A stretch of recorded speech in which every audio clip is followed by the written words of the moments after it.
So I'm so glad that you are here today. And let me just put this on. There we go. Some of you maybe came to the session about allyship. This is actually taking a bit of a step back in a way, because I'm realizing that just understanding and navigating all the terminology around LGBTQ plus folks is really challenging and always evolving. So I proposed doing this session just to introduce folks to terms and to make sure that you leave understanding any terms that you might not, to the best of my ability. And here we have the flag with all the good different colors, incorporating white, pink, and blue for trans folk, and then having the brown and the black for Black Lives Matter. So I like to remind us all the time that we are all in this together. What I mean by that is I am learning along with you. Some of these words I didn't even know 10 years ago. And while I'm the director of a program about this, I learn a lot from my students, and I have to constantly be re-navigating as well. So never feel like you should already know this, because the other day, for example, one of my students came out on Facebook and I could tell she was coming out as something, but I didn't know what the flag was or even what that was. So I had to look it up. So we are all doing this together. And the other reminder is that I know different schools are different climates. So today, you know, not so much because we're not talking about things we might do outwardly that much, but everywhere is different and every culture is different. Every school is different, and you know better what will work in your school climate and what won't. Oh, I think she may be settled down. Let's hope. So here's the big question, because you're probably here because we all just want to do better by our students. What vocab do I need to be an ally? And how on earth can I keep track of all these words? And really what I want you to get out of today is, if a student says something about their identity, you know what it is, or you may know how to ask. So I would like you to raise your hand throughout. I think I'll be able to see it. And please remember that each of these slides could be an hour. This is an introduction today. Hopefully a good introduction that leaves you feeling like you have a good foundation, yet it is an introduction. So the first thing, and I'm not sure that I'm gonna have access to this, is oh yeah, we don't have a chat, we have a Q&A. Let me see if that'll work here. So I want to make sure that I know, I want you to put in the Q&A terms that you are curious about. And I'm not sure, will it work like that? I forgot that this wasn't a chat. I think it'll work. I can open the chat up if you would like. Yeah. Set it so that it's only to presenters, so it will be private. I think that would just be easier, yeah. All right, I set it to all panelists so you and I can see it, so that way it can be set to private, like you were saying here. So it's okay if I can't see it. Are you seeing it, that you could read some of the words to me? If anything coming up? I have not seen anything come through yet, but it is available. Okay. So you should see it pop up now. There we go. Here we go. Oh, there it is. Thank you all. Okay, so gender fluid, intersex. Demisexual is the word I had to look up. I'm just scanning this to see if there's anything that I haven't talked about. I have no idea what scoliosexual is. I'm gonna write that down. How to use terms in teaching writing. Yeah, it's good. Okay, I'm gonna get to most of these. All right. I think I had to look up scoliosexual once and I don't remember what it was, but maybe I'll pop over and see if I can look that up. So thank you. That's really helpful to me, just to make sure that I'm going to hit all the bases. And thanks for opening up that chat, made things a little easier. So if you have those kind of bigger questions, just hold them to the end. I do have lots of time built in for that today, a little more than I had last time because we had such good questions last time. And if any of you were here last time, welcome. Happy to see you. So don't panic, right? I know there's a lot on here, but I'm just using this for the big words that you might see when you see LGBTQ2SQIA+. Okay, that's kind of all of it. Your school might have an LGBTQ center, they might have the plus. There's no one right way to do this. I think the most important thing, okay, good, I am gonna get to pronouns. I think the most important thing is that everyone sees you're trying. And if you're trying, that counts for so much. So this is just, I'm gonna explain what these things are in slides and talk about them, but just so you know what all those letters in the acronym mean. So the L is for lesbian, the G is for gay, the B is for bisexual. The T can be a lot of different things: trans, transgender, trans-identified. 2S is two-spirit. If you've never seen that term before, don't worry, I'll explain what that is. Queer, I'm gonna spend some time talking about that word as well. Questioning is somebody who's questioning, that's what that means. Intersex and asexual, I will explain. And the plus sign is anything else, acknowledging, you don't need to read the small print, don't panic. I was just using it for the big letters. The plus sign is just acknowledging that these things change, these things are fluid, and that the plus is something that people, it evolves, everything evolves and it's always changing. So the plus just creates space for these things. And a lot of these terms are about creating more space instead of a gender binary where you're either this or that. You're either gay or you're straight, you're either man or you're woman. A lot of what we're talking about today is about creating space. So the plus sign makes sense at the end of this. But whatever your school uses is what you should use. Okay, so this is a document that I use with my students when I'm teaching Women's Gender Sexuality Studies 100, which is our intro class, so that I can show you all these different terms at once. I'm gonna go through them all, so please don't panic. I'm gonna say don't panic a lot because I know like immediately all this stuff, because we care so much and we wanna do it right, feels like a lot. And so I'm gonna break it down for you.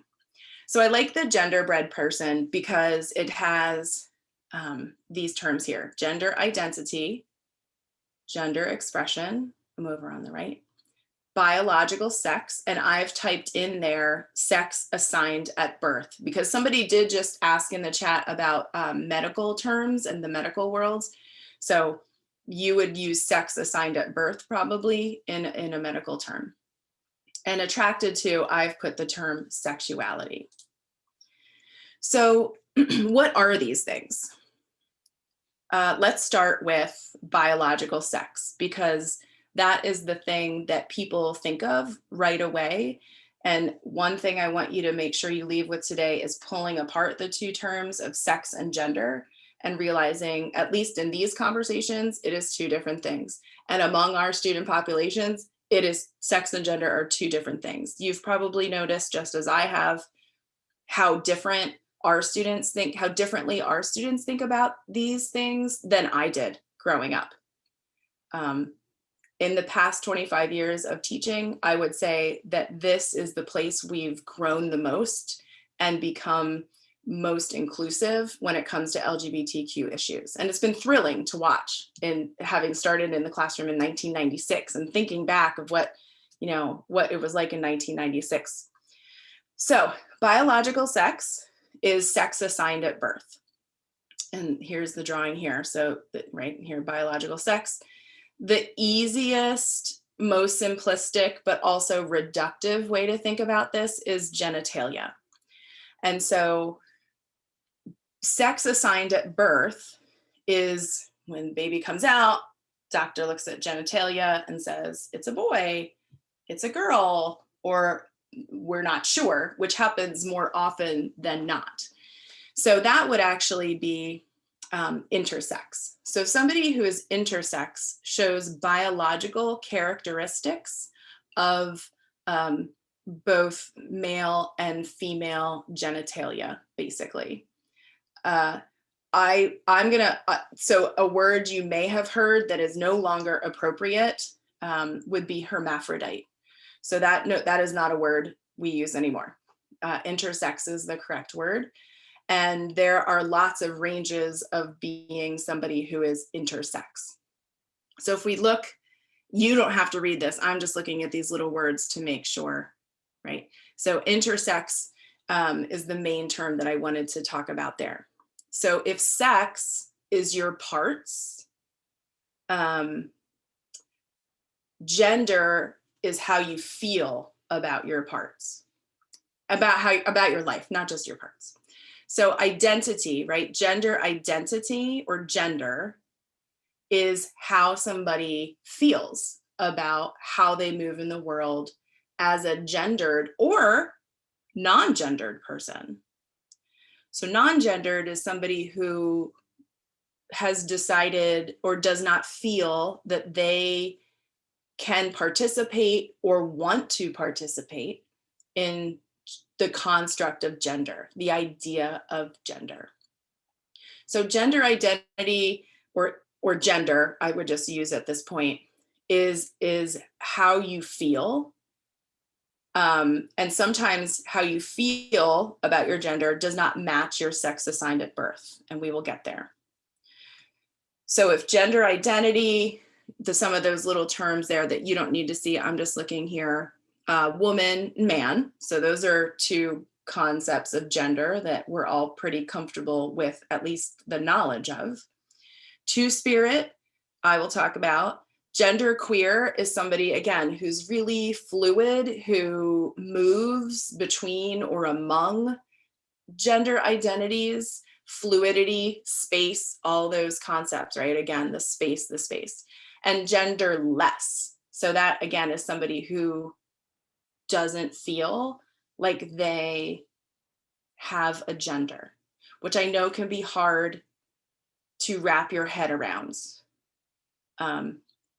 But that's what that term means. It can be either be somebody who's willingly not participating in the construct of a gender as a resistance to the construct of gender, or it might just be somebody who just feels that way and just doesn't feel like they are one or the other or anywhere in between. They're outside of. So that would be non-gendered. So then your gender expression, you might hear people say that. That's what people see on the outside. So that's why I'm kind of going around that. So if sex assigned at birth is your biological sex, is your body, right? It's your chromosomes, your hormones, your genitalia. Your identity or your gender is your brain, how you feel about those, how you feel about what you are moving through the world. Gender expression is what you put on how you express to the world what you are. And sometimes those things don't match as well. So some terms you may have heard, agender would again be somebody who just, we have ideas, our gender norms in this world. Girls should look like this, boys should look like this. Somebody who's agender doesn't participate in that. So we may use the term androgynous for that, but it might not for them be the same thing. But they may present and express it in a similar way to androgeneity. So terms you maybe have heard before, butch or femme. So somebody who presents as butch, kind of dresses in a really quote unquote masculine way. Femme is somebody who really dresses in a quote unquote feminine way. Again, these are just ideas we have about this. Gender neutral, you may have heard that term at like a baby shower, for example. I asked for all gender neutral clothing, meaning I didn't want somebody to force some kind of gender expression on my baby, right? So I didn't want to get, I had a girl, so I didn't want like the tide of pink. So gender neutral in our culture would be things that are like yellow, white, again, neutrality, not the things that, not the two different colors that would shoot out a cannon at a gender reveal party, which is not a gender reveal party, but we'll get to that. And then finally, in these terms, is attraction or sexuality.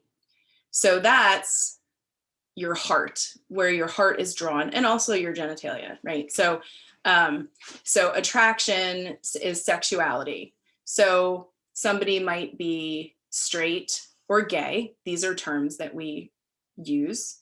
I have a whole slide on pansexual because I find that students use that term a lot. Asexual is not having any attraction to anyone. And we'll get a little deeper into that as well. Or bisexual. So the big takeaway from this, the kind of me just slamming you with all these words, is gender is different from sex, is different from sexuality. Biological sex is your biology, your genitalia, chromosomes, hormones. Your gender, your idea of gender is more than just your biology. Your gender expression is how you show the world how you want to present yourself as your gender, and sometimes that doesn't fit with how the person feels. And then sexuality is different from all of those things. Sexuality is who you want to be with, and that may be nobody. That would be asexual. I'm going to get into all these now, so hopefully that made a little sense. I see a Q&A. Yes, non-binary as well. Yep, I'm going to get to that term, but I'm going to read this because I think this is really important. So typically for non-gendered, a lot of us prefer to use the term non-binary. Yes, so you'll hear students say that as well. They are neither, and even those that may feel they are a mix of both. Androgynous is someone who feels neither too masculine or too feminine, whereas agender is someone who doesn't feel like they are a particular gender. Oh, and you're welcome, by the way. I appreciate your thank you. So intersex, yeah, I have a slide on that. If I don't answer your question about intersex, I'll get to the end of it. But yes, it is when a doctor cannot assign a sex at birth definitively that fits within the binary of man and woman, which is problematic as well. And I think we'll talk about this, but let me just say really quickly that, you know, the problem with folks who are intersex when I was growing up is that the doctors would just decide which genitalia that they would decide the biological sex of the child, usually based on what sex characteristics that child had more of. And the world has seen, and in fact, I think it was John Hopkins last year apologized for doing this, the problems that created. So now the idea of somebody who's intersex, if they want to change, there's no responsibility or need for that, is to wait until that person's idea of their gender has really formed. And then that person can affirm their gender with that surgery if they choose to have it. So that is what intersex is. Oh, hello. Can you come back? There we go. Okay, so this is like, again, this is really reductive, and we could talk about each of these things for an hour. But there's my daughter, who's super girly, and everybody thinks it's hysterical. So Jen, and she's really trying to make sense of this stuff right now. She's really you know, these kids are growing up having vocabulary we did not have. So I tell her, gender is how you feel about yourself, and sexuality is how you feel about others. That's what I would tell a 9-year-old, okay? So I know that it's more than that, but she often confuses the two. So to me, this is an easy way to talk about it. So our gender terminology, I just went through this, I think, but just to review. So And this is a great resource, the GLSEN. You'll see a lot of stuff coming from that today. So here again, sex assigned at birth, what the medical community would label you. Your gender identity, how you see yourself. Your gender attribution or expression is how your gender is perceived by others. Oh, I'm sorry. A gender expression is how you want to display your gender. And then gender attribution is what others put upon you. So, and sometimes what others put upon you is wrong. And we notice that as teachers, we do that, right? We do that. And I will talk about pronouns. I know someone asked about that. So this is a really easy way to remember this. And I talk about this on the second day with my students. You know, you hear about all these gender reveal parties online and in social media, but actually there's no such thing as a gender reveal party, because what's actually happening is you're revealing the biological sex or sex assigned at birth. Like, those parties aren't about gender. Gender is about self and understanding of self. So really, those parties should be called sex reveal parties, which drives me crazy. So just that term, knowing in our kind of cultural lexicon, we hear gender reveal. Based on the terminology, that is not correct. It's a sex reveal party, which would sound scary to people. So, okay. So within the gender terminology, these are some terms that you might want to use yourself. You might hear students say it. I think it's, for my field, it's important for me to identify myself up front that I'm cisgender. I'm a cisgender white heterosexual woman. So a cisgender person, so cis just means same. That's what cis means. So a cisgender person is a person whose sex assigned at birth or biological sex aligns or is the same as their gender. So and I would never ask a student to talk about themselves as an example, but just, using myself as an example. So my sex assigned at birth, biological sex, is female, and my gender is woman, right?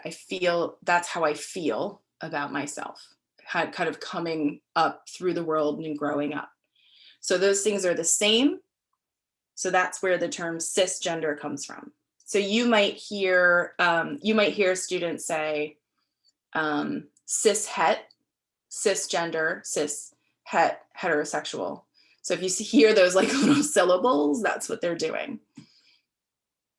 So cisgender, I don't believe this, okay? I'm not using that word, but this is what people who are not interested in having these conversations about fluidity and space would consider normal. That would be the term, but it is, obviously I wouldn't be sitting here doing this if I thought that was correct. So that's what that term means.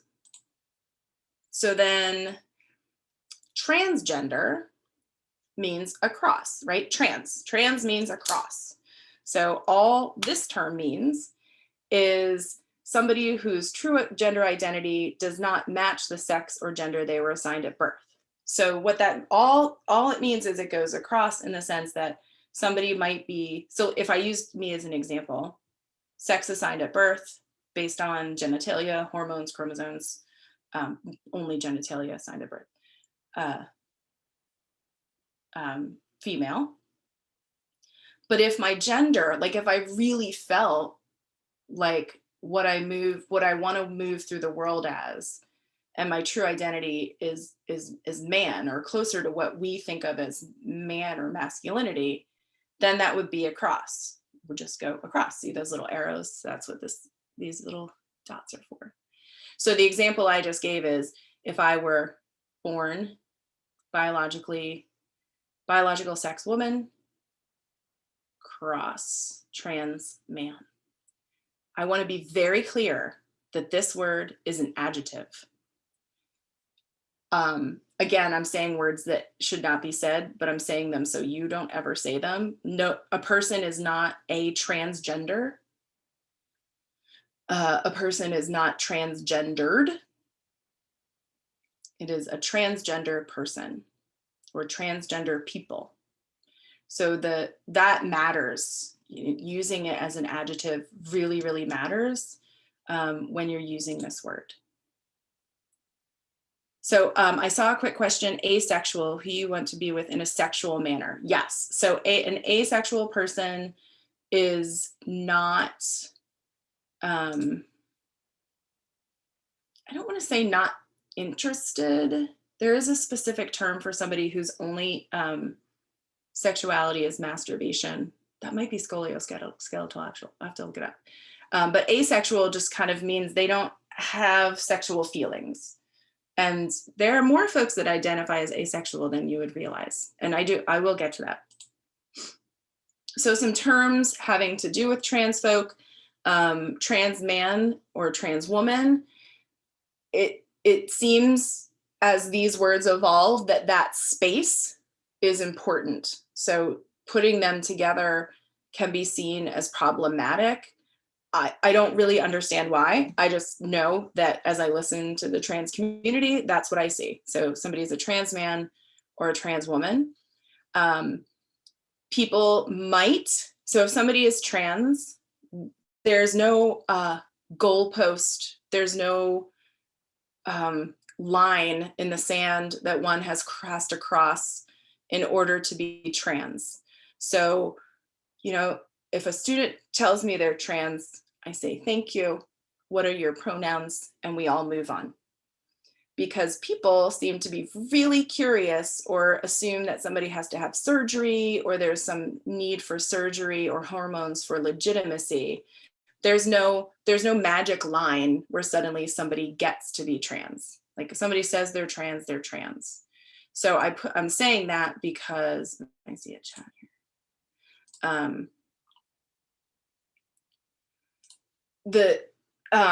So gender affirming surgery is a surgery that a student might have, or not just, I'm talking about students because I'm thinking about it as teachers, but anybody might have. The term that would have been used when I was growing up was a sex change surgery. That is not a term we use. Gender affirming surgeries can be all different kinds of surgeries. They can happen at different times, or gender affirming medical care. Somebody asked about medical terms. So gender affirming is the, if somebody says they're having like gender affirming surgery, it might be somebody having top surgery, having their breasts removed, or having breasts. There's all different kinds of surgeries. They are very expensive. They are not required for somebody to be trans. Somebody is just trans. Gender creative is another term you might hear. Again, that's that idea of seeing, right, if somebody's creative, right, you see beyond what is in front of you. You see beyond what everybody has told you is a thing. So that somebody might say that they are gender creative, or you might see in an article somebody talking about gender creativity. These terms are all, they're all like really important. Some of them are hard to explain because they get so bumped up next to each other. But I wanted you to hear these words at least and know that they're out there. Okay, so gender fluid. So this is another one, and you'll see here, right, these little arrows actually like break apart. So this is traditionally the woman, this is traditionally a symbol for man, but then like, they all look different. This is that idea of things shift and move. Fluidity is the thing, right? A binary is either or. Fluidity is both and. It's movement, it's change, it's that people's gender isn't necessarily fixed. I hear a lot about, when kids might come out as something in their teenage years, and people will be like, oh, it's just a phase. That seems really reductive, but I think it's more productive to think of that as fluidity, right? It's trying things out. It's being fluid. It's being creative.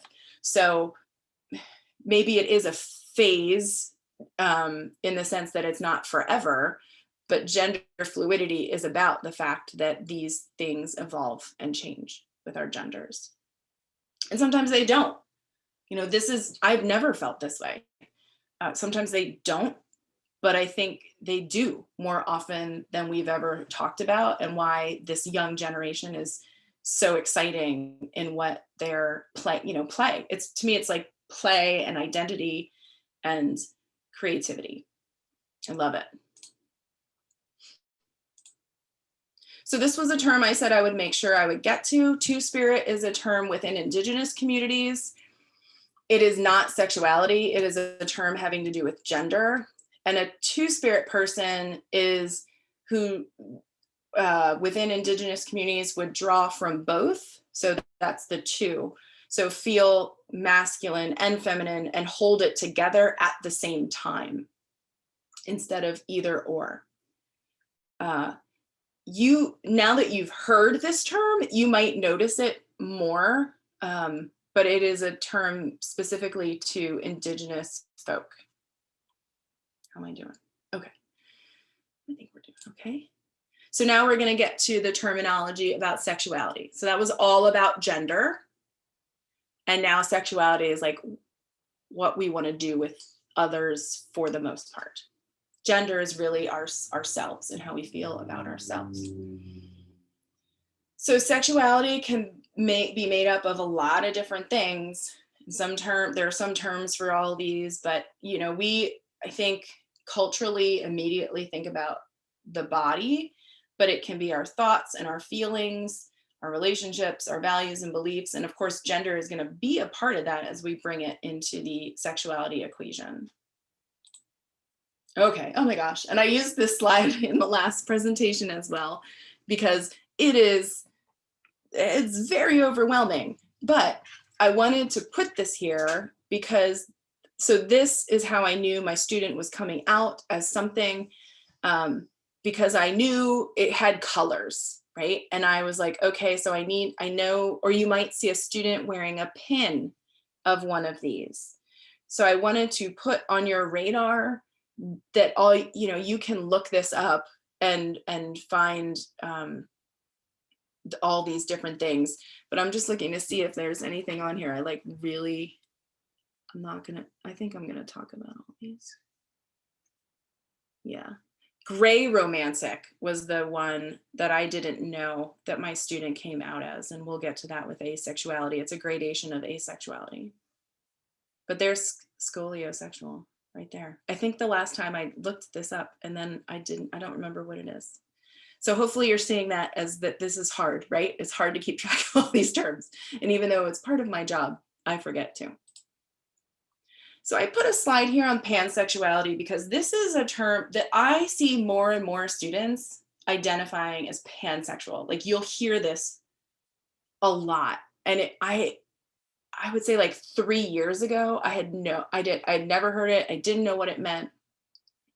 So pansexuality, I wish I could remember the line from Schitt's Creek. There's a great line in Schitt's Creek where it's about why, and I'm not going to do it justice, but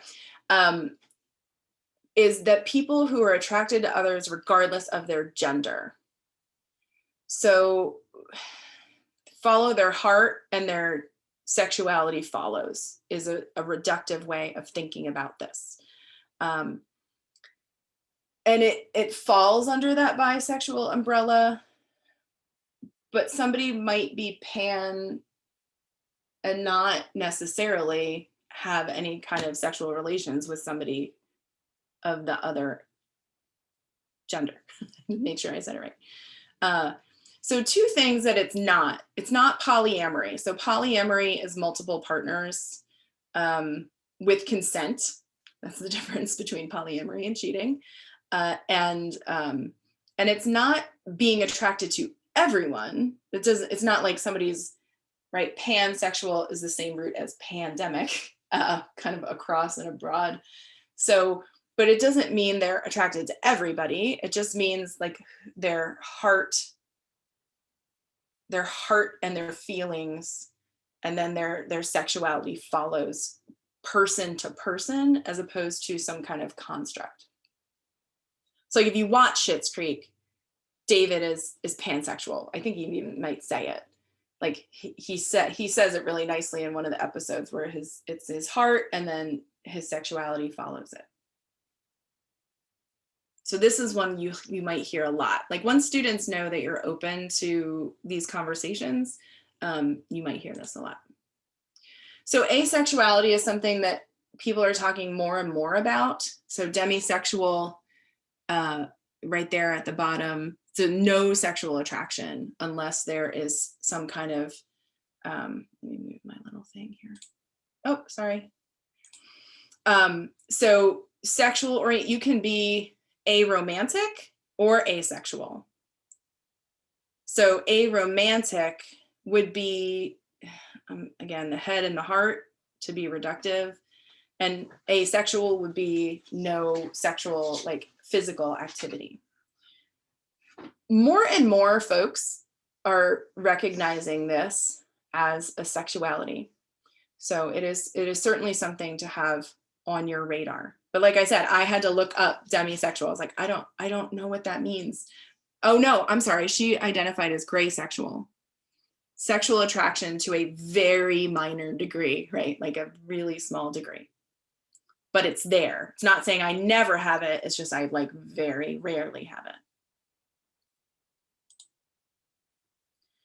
So, and if you're in academia, you've probably heard people use the word queer.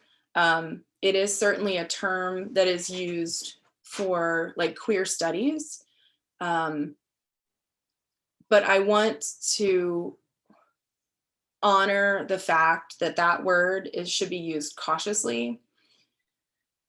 It is a word that has caused a lot of pain, especially for folks who, like during the 80s, during the AIDS crisis, when queer and before was used as a slur, and it can still be used as a slur. So this would be a word that I wouldn't necessarily use unless I kind of got the sense. Go ahead, bud. My other dog is here too. Go ahead. He's allowed out because he's old. This is not a word that I would just throw about, but it's also a word you will see, especially folks within the queer community will use. So it's this kind of big, broad term that is folks who aren't straight and folks who aren't cisgender. So like everybody who falls outside of those two like really rigid things. And so it's been reclaimed, just like other slurs are often reclaimed by the group that has been marginalized by that slur. But just I'm hesitant to use it. So I think just, it's a word that's out there and it's a word that you want to be mindful of when you use it, if you use it. This is a reminder to all take a breath because it's a lot, right? It's a lot of stuff to try to digest. So just to wrap up and think about why all of this matters. I want to remind you that often classrooms are the safest space for our students with marginalized identities, and that supportive teachers make a critical difference in the lives of LGBTQ students. I cannot emphasize enough how often you as an educator are the first person that student may talk to. And again, it's okay if you kind of greet that with love and humility and admit maybe if you don't understand something, that is okay, because our classrooms are the place where our students often feel safest. And they do a school climate survey every year, and I see there's a bunch of Q&A. I'll just get through this and then I don't know that they did one for 2020. And I feel like part of my job, right, is to read these things and then bring to you the things that matter for something like this presentation. So I put a big star next to the thing that I think is most important, is that 97% of LGBTQ students could identify at least one staff member supportive of the LGBTQ students at their school. And that is tremendous. I mean, it gives me chills just thinking about that. 98% of students at least know where they are, someone is supportive of maybe the way that they want to live, that no one else is, maybe in their household or in their place of worship or in their place of work, or, you know, and I'm not saying all those places aren't inclusive, but just that student specifically. So that is really wonderful. And I hope that, you know, you being here makes you want to be one of those people that students know they can come to. And that doesn't mean that they're going to come out to you or, you know, anything like that. It's just that they know that somebody has their back in the school. So this makes students feel safe. And as we know, if students feel safe, then they can learn. And that's why we're there. So we want them to feel safe so that they can do the things we want them to do in our classes. We should assume that there are trans students in our classroom. And I am embarrassingly, I was surprised by someone I knew for half of their life coming out to me as trans. So, and I saw that person all the time and would have never had an inkling of it. So students are watching. Assume that there are trans students in your classroom. Almost 2% of high school students identify as trans, and that safe schools help, right? That number here, 35% of trans students, and this is from the CDC, right? I'm not pulling information from any kind of like rogue, unthoughtful sources. This is the CDC saying 35% of trans students attempt to die by suicide. And we know that that is a significant issue in our teenage populations right now. So just knowing, students knowing that someone is there and that makes them feel safer it may reap rewards and benefits that you will never even know. Or maybe 10 years later, a student will come back and tell you, and our kids are watching, our students are watching. And I'm not going to talk a ton about allyship because I had done that presentation before. But they're, you know, they're looking and watching to see. The thing that teachers can do to most effectively support LGBTQ students is just to love them. And I put that slide there because I want to remind you that it is okay to make mistakes. It is okay to ask students questions. It is okay to have humility and to admit that you don't understand something. But it is also, you know, students know that they care about you. I see Jeffrey raised their hand, and I'm not sure. In fact, I'm almost done, but go ahead. Oh, I see all of a sudden I'm seeing a bunch of raised hands. Are they able to unmute and ask their questions?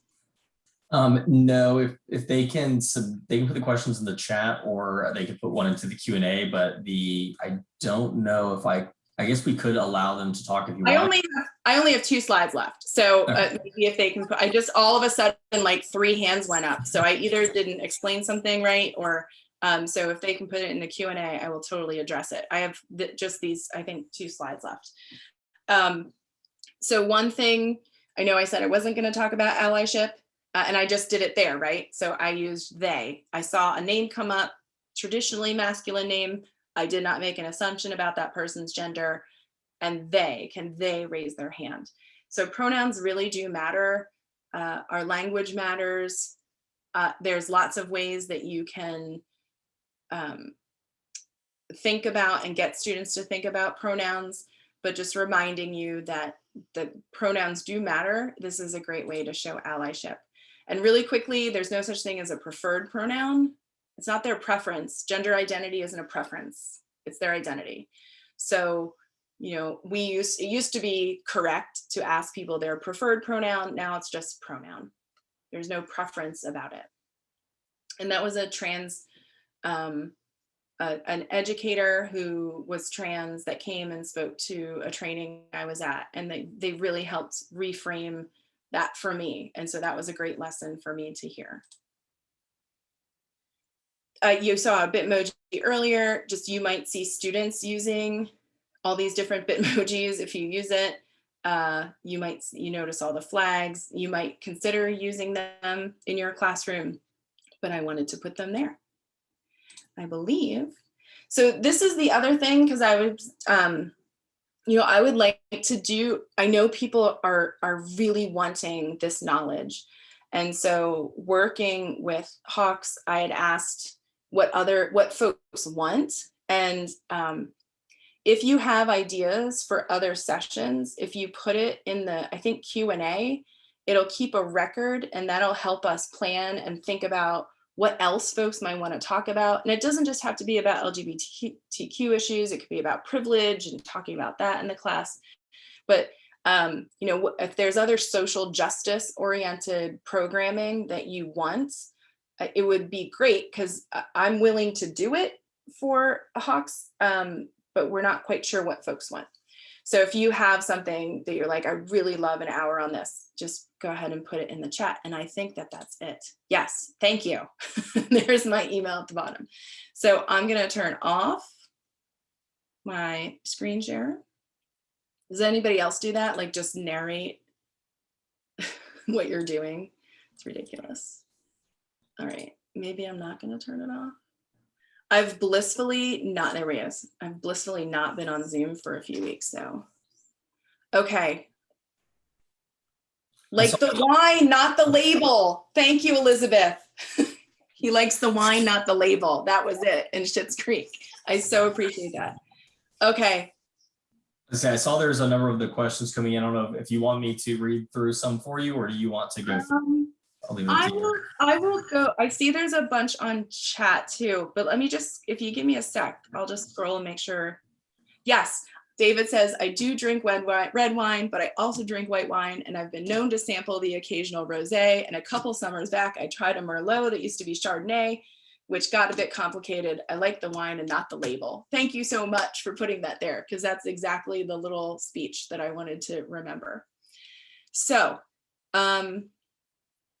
so Ashley asked a really good question about why somebody who's cisgender het would use pronouns. It's important because it normalizes that practice, and it takes the onus and the labor off trans folk to have to do all that work. So if it just becomes part of the air we breathe, that everybody has their pronouns, like on my Zoom, I have my pronoun, in my email signature, I have my pronoun, then it doesn't other so deeply somebody for whom their pronouns might be different. So to me, it's really, and I talked a lot about pronouns in the other program I did. And I don't know if like Hawks for Pete's programming or whatever, but like if there's a bunch of people here and they're like, no, I want to do that. I'm not sure if that can happen, but there's a lot to think about with pronouns. It's really important to just normalize it so that it doesn't look weird and odd. And now that person feels more weird and odd because they're like immediately outing themselves because of pronouns.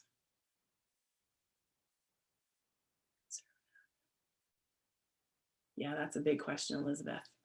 that might be that would be really good. That's a good one for, okay. Yes, there was no non-binary flag, just on the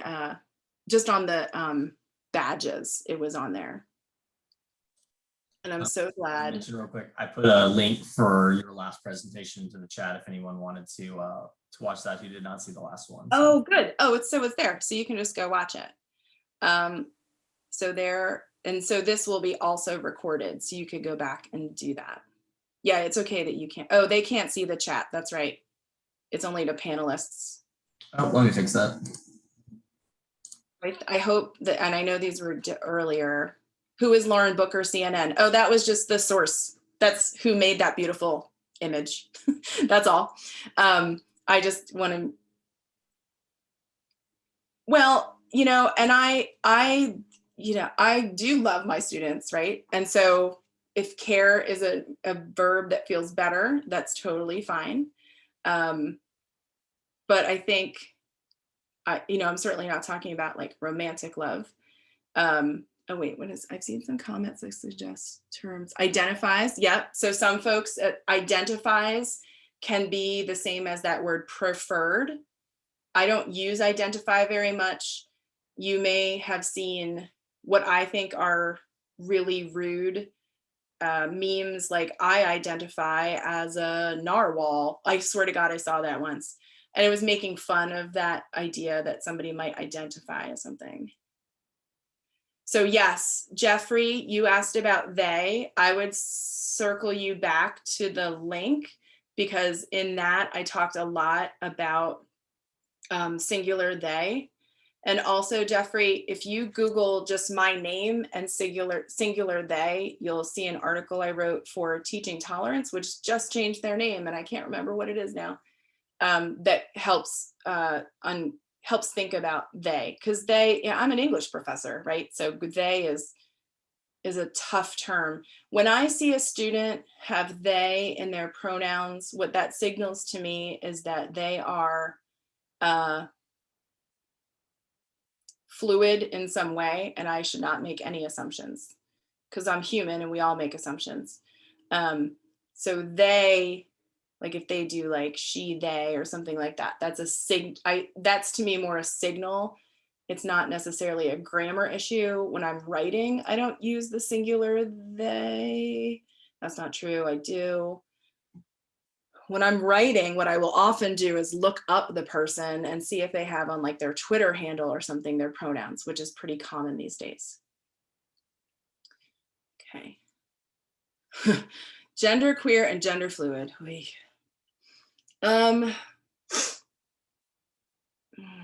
That's one of those ones that I was talking about that butts up against. I don't have a great answer to that question, and there is a good answer to it. Okay, so gender fluid is somebody who will move about. Gender queer, to queer something is to complicate it.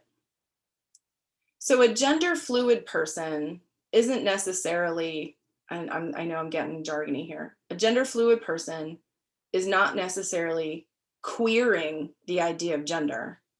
They're just being fluid within the construct of gender. Whereas gender queer is going to be complicating and undoing and perhaps tearing down the idea of gender.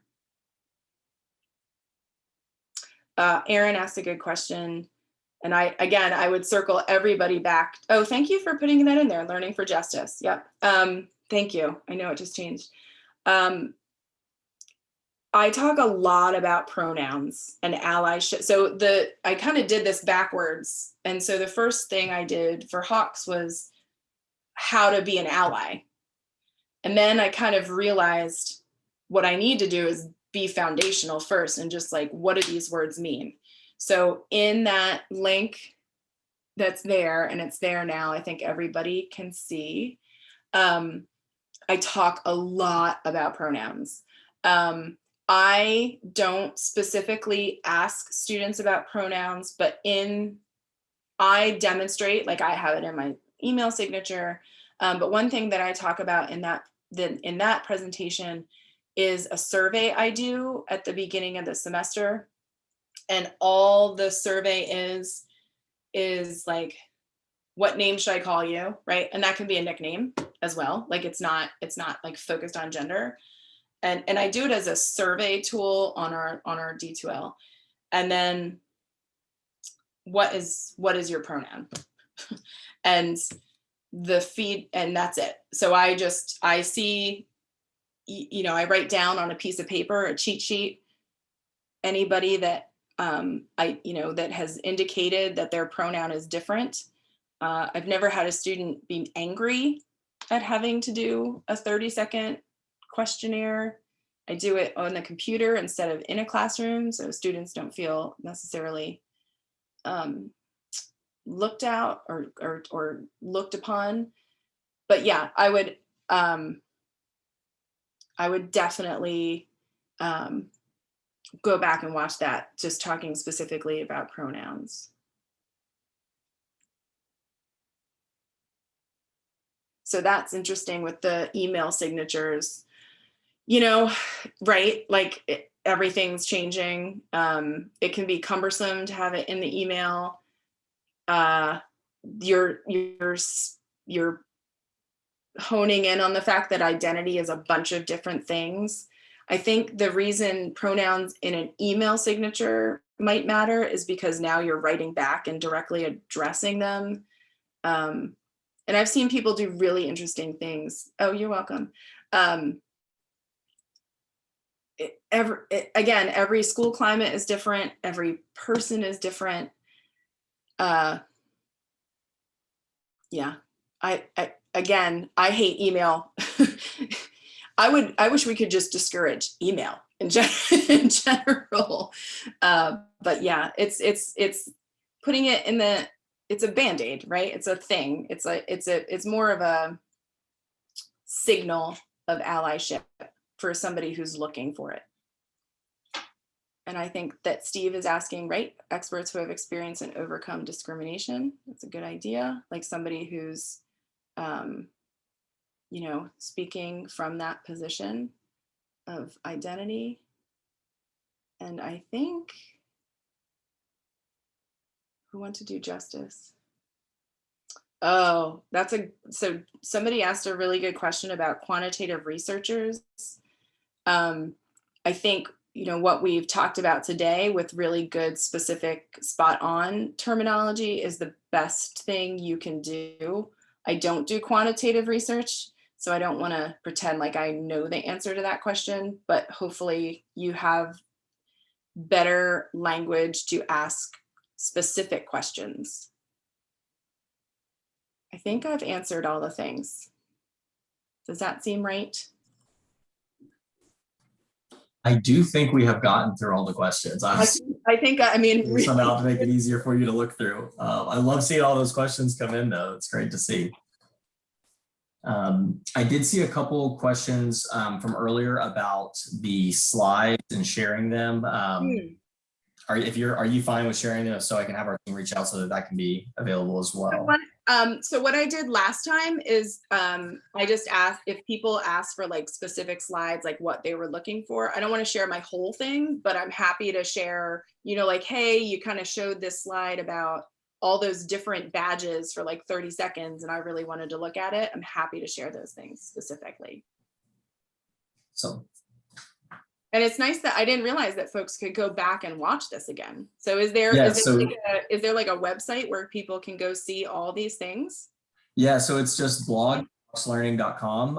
All of our Learning and Growing webinars will be hosted there.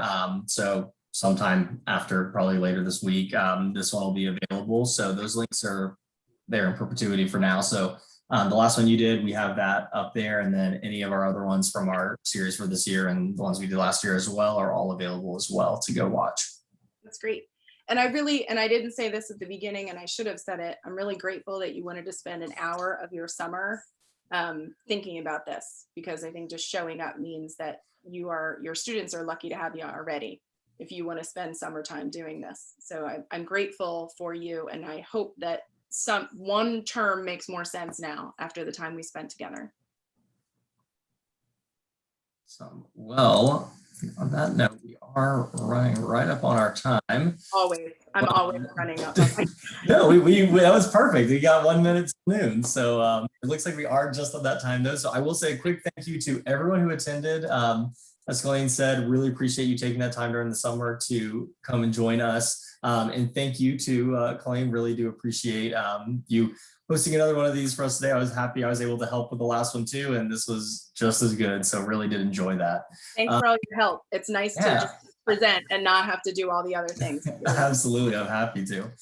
So I did want to mention to everyone who is still here, if you or any of your fellow instructors are interested in presenting for any of our Learning and Growing webinar series, you can submit proposals for the Learning and Growing or on the Learning and Growing website, and I'm posting that link in the chat right now. So anybody who has any proposals, please do submit those. I really do encourage you to do that. Now, separately from this, if you have any other questions, you can direct those to marketing@hawkslearning.com, and we will be sending out a link with the recording of this webinar once it is available to everyone who attended, just so that you have that for reference. But on that note, hope everyone has a great rest of your day and enjoy your week. Thanks, everybody. Have a nice summer.